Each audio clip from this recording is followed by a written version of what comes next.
Somos un equipo de estudiantes de Administración de Empresas actualmente cursando el 8º ciclo en la Universidad Gerardo Barrios en la zona oriental de El Salvador, y en esta oportunidad dentro de la asignatura de Investigación de Mercados vamos a desarrollar un tema muy importante como lo es el diseño de investigación de mercados, presentándoles 6 pasos que definen las tareas que deben cumplirse al realizar una investigación de mercados.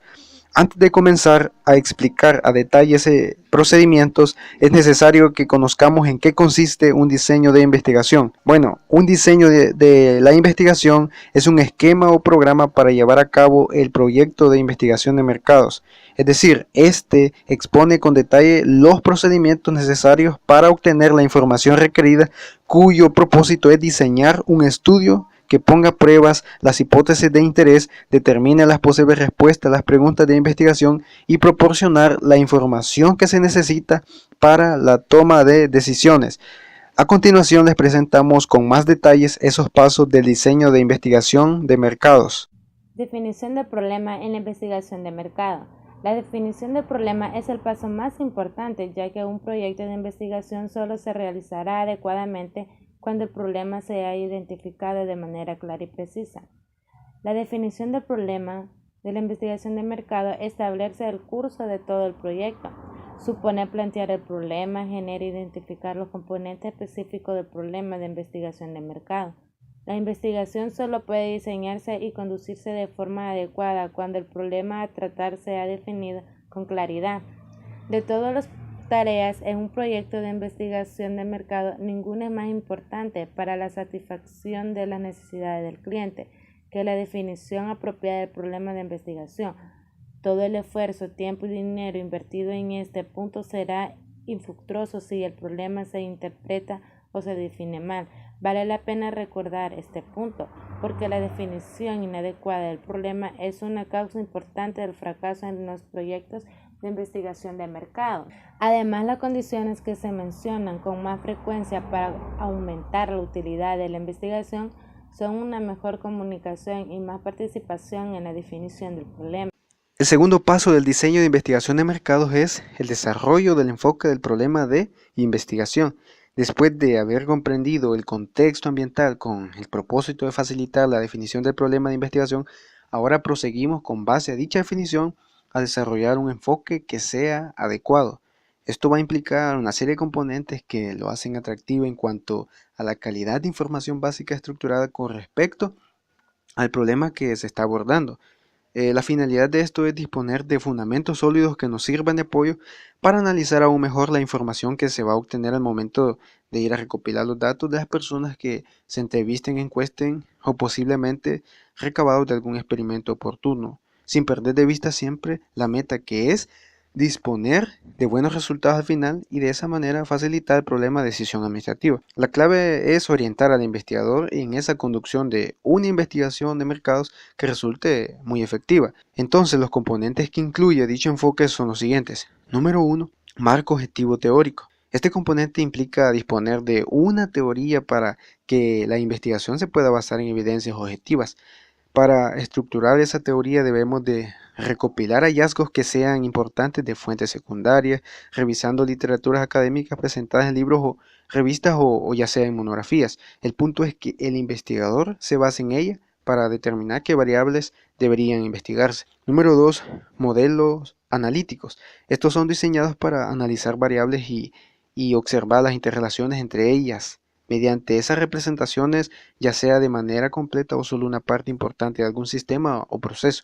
Estos pueden tomar diferentes formas, tales como verbales, gráficos y matemáticos. Número 3, preguntas de investigación. Los modelos anteriormente mencionados facilitan al investigador a identificar las preguntas de investigación, las cuales ya son planteamientos específicos del problema, y estas le van a proporcionar mejores detalles para desarrollar aún mejor ese enfoque. Esos componentes del problema se descomponen en preguntas para saber de qué forma esa información específica es la que necesitamos para tomar esas buenas decisiones. Entonces, se formulan para que la investigación les dé respuesta y ayude a quien toma esas decisiones. Hipótesis, como número 4. Al realizar una mejor afinación de las preguntas anteriormente mencionadas, podemos convertirlas a hipótesis, las cuales ya son proposiciones afirmativas aún no comprobadas acerca de un factor o fenómeno que es de interés para el investigador. Por ejemplo, puede ser una afirmación que nos hable acerca de las relaciones entre dos o más variables. En la siguiente gráfica podemos observar de esa manera que existe una relación entre el problema de investigación de mercados, las preguntas de investigación y las hipótesis, no dejando de la mano la influencia de aquel marco objetivo teórico y el modelo analítico. Número 5. Especificación de la información requerida. Después de habernos enfocado en los componentes anteriores, finalmente el investigador puede determinar qué información debería obtenerse en el proyecto de investigación de mercados, el cual se realiza de manera continua por cada componente del problema. Paso número 3. La formulación del diseño de investigación. Consiste en la estructuración de los diferentes lineamientos o procedimientos para poder obtener información. Una vez determinado y definido el problema, se puede elegir el diseño de investigación apropiado. Dentro de los diseños de investigación tenemos diseño exploratorio. Este consiste en conocer y comprender las situaciones que enfrenta el investigador. Se caracteriza por su flexibilidad, los tamaños de muestras son pequeños, es un diseño no formal y no estructurado. Los métodos que podemos utilizar son las encuestas pilotos, que son para muestras pequeñas, datos primarios, como son las investigaciones cualitativas, y datos secundarios de manera cuantitativa, para poder recabar y obtener información. Con respecto al diseño de la investigación concluyente, encontramos que es una investigación diseñada para ayudar a quien toma las decisiones a determinar, evaluar y elegir el mejor curso de acción en una situación específica. Se dice que esta investigación concluyente por lo general es más formal y estructurada que la exploratoria, porque una de las características de este tipo de investigación es que se basa nada más en muestras grandes pero que son representativas, y los datos que se obtienen se someten a un análisis cuantitativo. Pero surge una pregunta de la siguiente manera: ¿por qué se le llama concluyente? Bueno, los hallazgos que nosotros obtenemos de una investigación que realicemos en algún momento oportuno se consideran de naturaleza concluyente, porque estos se van a utilizar como información para la toma de decisiones administrativas, el cual es nuestro propósito como investigadores a realizar todo ese procedimiento de un diseño de investigación. A más detalles podemos observarlo en la siguiente gráfica. Ustedes pueden ver el objetivo, que es probar hipótesis específicas y examinar esas relaciones que hay entre esas hipótesis o cualquier tipo de relación que se encuentre dentro de la misma. Tenemos características como número 1, la información necesaria se define con claridad. Esa es una de las características que se diferencia de la exploratoria. Número 2, el proceso de investigación es formal y estructurado. O sea, comparándolo con exploratoria, que es informal, tiene esa ventaja de ser más estructurado para que se pueda aún entender esa información que se ha definido con claridad. Otra de las características es la muestra grande y representativa. Cuarto, el análisis de datos es cuantitativo y el resultado o hallazgos encontramos que es concluyente. Como decíamos anteriormente, ¿verdad?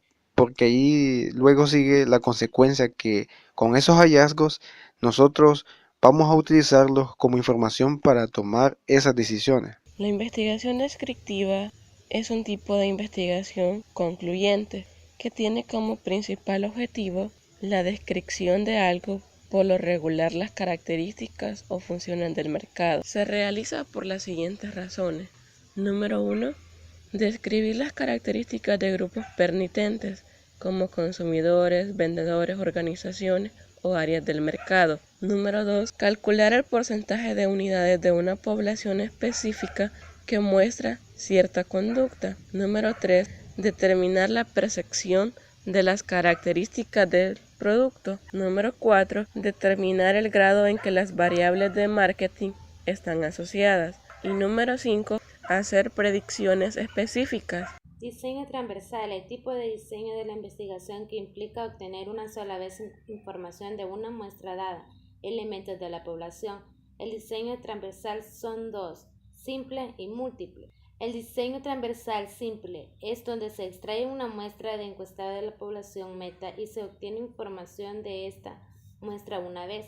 Diseño transversal múltiple. Diseño transversal donde hay dos o más muestras encuestadas y cada muestra se obtiene información una sola vez. Hablando un poco del diseño longitudinal, este es un tipo de diseño de la investigación que incluye una muestra fija de elementos de la población que se somete a mediciones repetidas de las mismas variables. Bueno, la muestra es la misma a lo largo del tiempo, lo cual brinda una serie de imágenes que al verse en conjunto muestran una ilustración vívida de la situación y de los cambios que ocurren a lo largo del tiempo. Por ejemplo, la pregunta ¿cómo calificó el pueblo estadounidense el desempeño de George Bush inmediatamente después de la guerra de Afganistán? Podría tratarse con un diseño transversal, sin embargo se usaría un diseño longitudinal para trabajar la pregunta ¿cómo cambió la visión de los Estados Unidos respecto al desempeño de Bush durante la guerra de Afganistán? Investigación causal. La investigación causal se utiliza para obtener evidencia de relaciones causales, causa y efecto. Por ejemplo, la suposición común de que una disminución en el precio dará como resultado un aumento en las ventas y la participación en el mercado no es válida en ciertos ambientes competitivos. La investigación causal es adecuada por los siguientes propósitos. 1. Entender qué variables son la causa, variables independientes, y cuáles son el efecto, las variables dependientes, de un fenómeno. Número 2. Determinar la naturaleza de la relación entre las variables causales y el efecto que se va a predecir. Paso número 4. Trabajo de campo o recopilación de datos. Los investigadores tienen dos opciones principales para la recolección de datos. Número 1, desarrollar sus propios equipos, y la número 2, contratar empresas de trabajo de campo. En ambos casos, la recolección de datos implica el uso de una fuerza de campo. Los trabajadores de campo deben ser saludables, extrovertidos, comunicativos, amables, educados y experimentados. Tienen que recibir capacitación en aspectos importantes del trabajo de campo, que incluye el establecimiento del contacto inicial, el planteamiento de las preguntas, el sondeo, el registro de las respuestas y la terminación de la entrevista. La supervisión de los trabajadores de campo implica corrección y control de calidad, control del muestreo, control de los fraudes y control de la oficina central. Para validar el trabajo de campo puede llamarse a entre 10 y 25% de los identificados como entrevistados y preguntarles si la entrevista se llevó a cabo. Hay que evaluar a los trabajadores de campo con base a tiempo y costo, tasas de respuesta, calidad de las entrevistas y calidad en la recolección de información. La selección, capacitación, supervisión y evaluación de los trabajadores de campo es aún más importante en la recolección y investigación de mercados internacionales. Internet y las computadoras facilitan y mejoran la calidad de trabajo de campo. Paso número 5. Preparación y análisis de los datos. Los datos se analizan para obtener información relacionada con los componentes del problema de investigación de mercados y de esta forma brindar información al problema de decisión administrativa. Una vez recabada la información y datos acerca del mercado, es momento de analizarlos. Este es un paso muy importante, ya que de nada sirve diseñar un gran instrumento y dedicar tiempo a reunir toda la información si los datos no serán analizados de forma correcta. Paso número 6. Elaboración y presentación del informe. Todo el proyecto debe documentarse en un informe escrito, donde se presenten las preguntas de investigación específicas que se identificaron. Es decir, una vez realizado cada uno de los pasos, poder presentar la propuesta de investigación a las autoridades administrativas para que ellos puedan tomar sus respectivas decisiones. Además, debe hacerse una presentación oral para la administración, en la cual se usen tablas, gráficas, para mejorar su claridad e influencia. Todo esto con el fin de poder lograr una mayor efectividad que pueda favorecer a la empresa en dicha investigación de mercado.